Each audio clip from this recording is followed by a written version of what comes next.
Our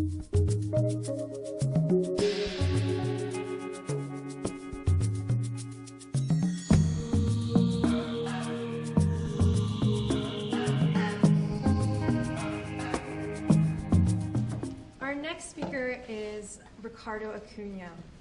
Ricardo is the Executive Director of the Parkland Institute at the University of Alberta, a position he has held since May 2002. The Parkland Institute studies economic, social, cultural, and political issues facing Albertans and Canadians using the perspective of political economy.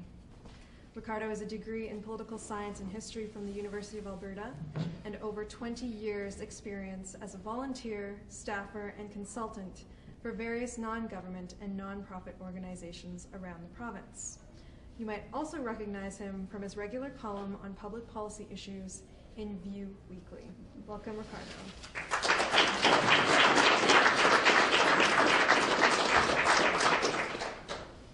Thank you.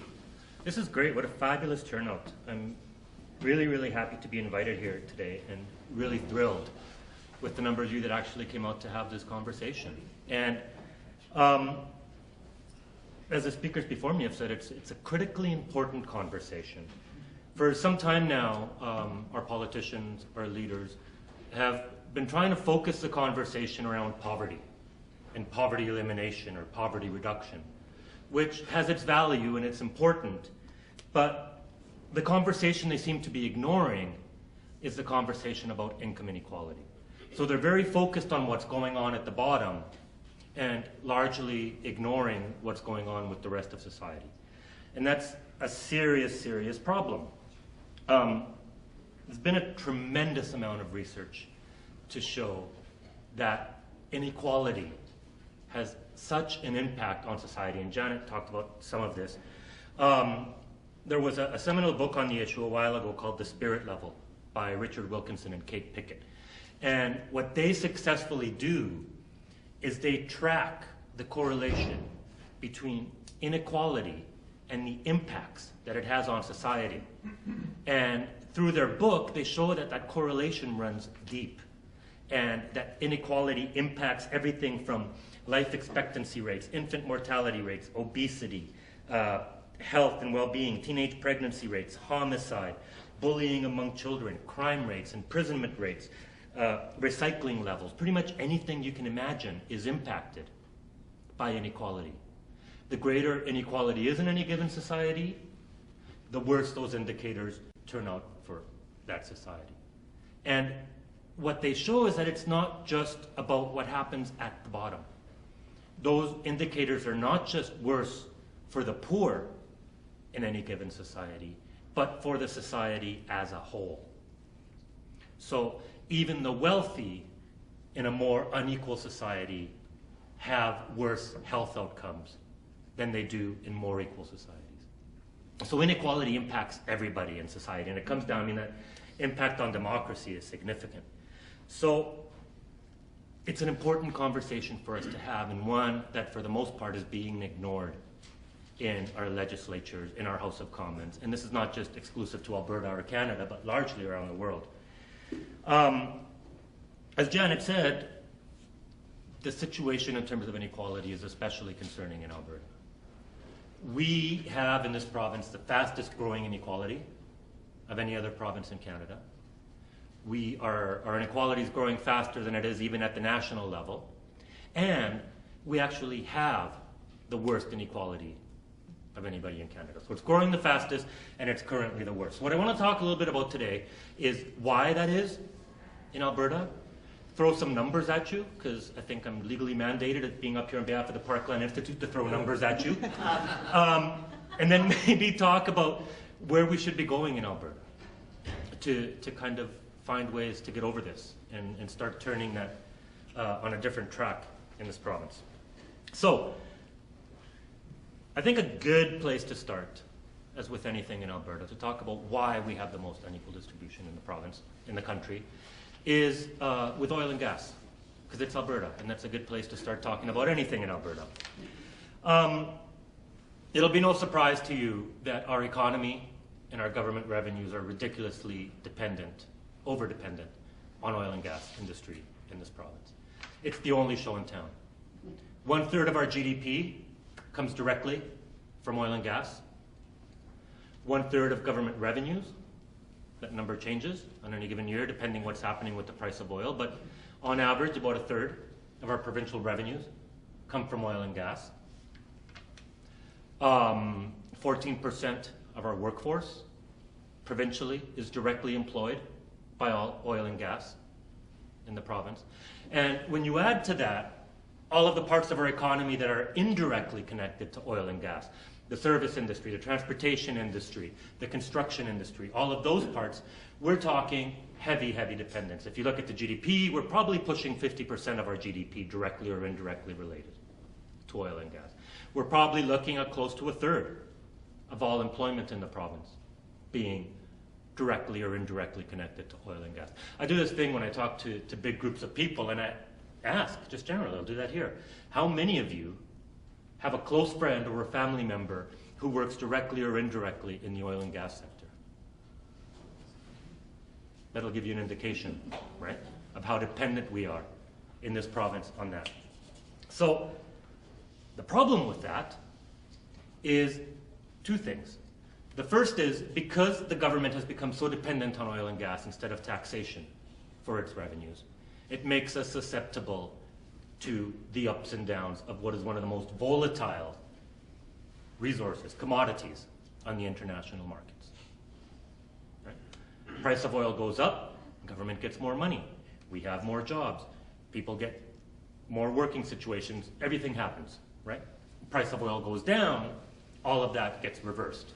The government has less money, people lose jobs, people lose homes, right?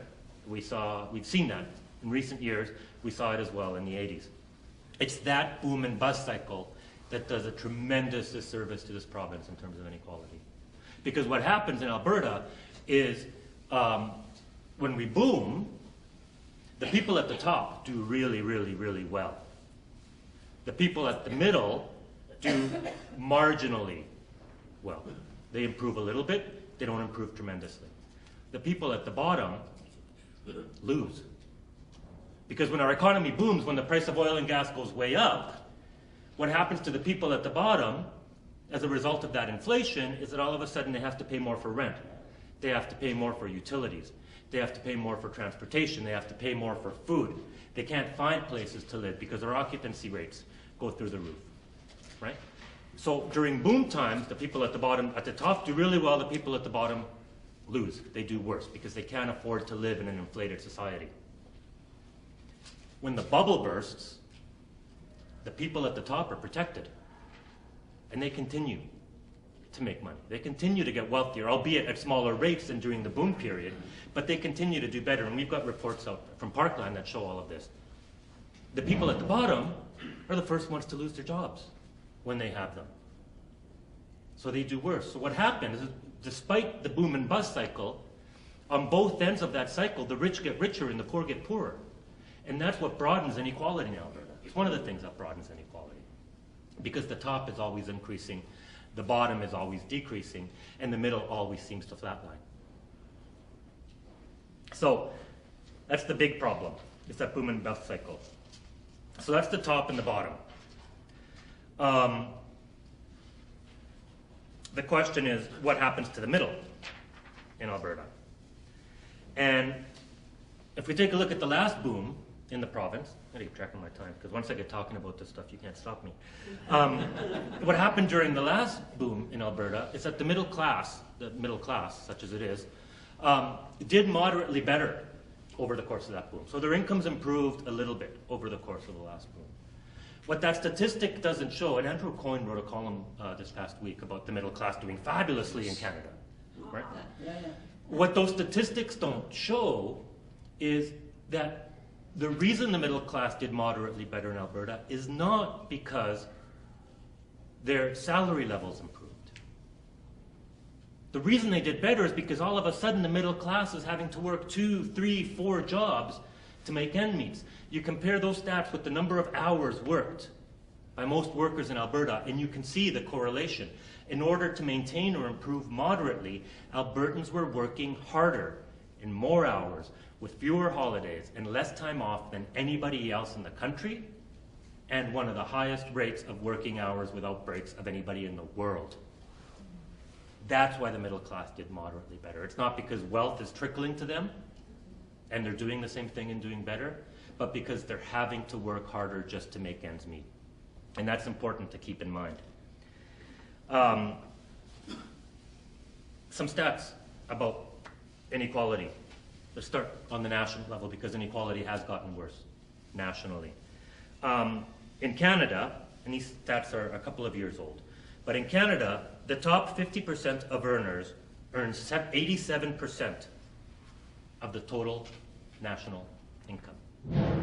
So if I were to divide this room in half, half of you would get 87% of the income there was to hand out.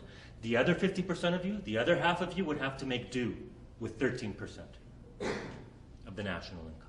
That's a huge imbalance in this country. In Alberta, over the last 28 years, the top 1% of income earners have seen their real income more than double. The top 1% saw increases in their income of $320,000. The bottom 90% of Albertans only saw their income grow by $3,900. Compare that. $320,000 increase at the top for the top 1%. The bottom 90% only saw a 3,900% increase. The gap's growing. In 1982, Alberta's top 1% had incomes 10 times larger than the bottom 90%. By 2010, that ratio had jumped to 18 times, where the top 1% made 18 times what the bottom 90% did. The data, as Janet alluded to, is especially shocking for Calgary, which is now the most unequal city in the country. The top 1% of Calgarians saw an increase in income of $570,000 between 1982 and 2010. That's more than $500,000 they saw their income increase during that period. The bottom 90% only saw an increase in pay of $2,000 over the same 28-year period.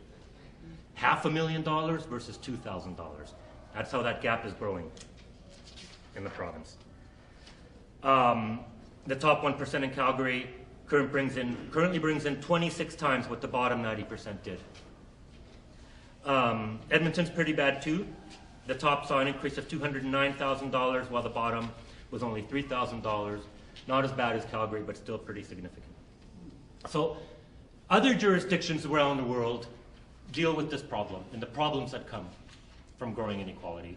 And it's not just, lefties that talk about the problems of inequality. The World Bank, the IMF, the Conference Board of Canada have all released reports saying essentially that the biggest threat to economic growth in any jurisdiction in the world today is growing inequality. It impacts economies. It impacts economic growth as well.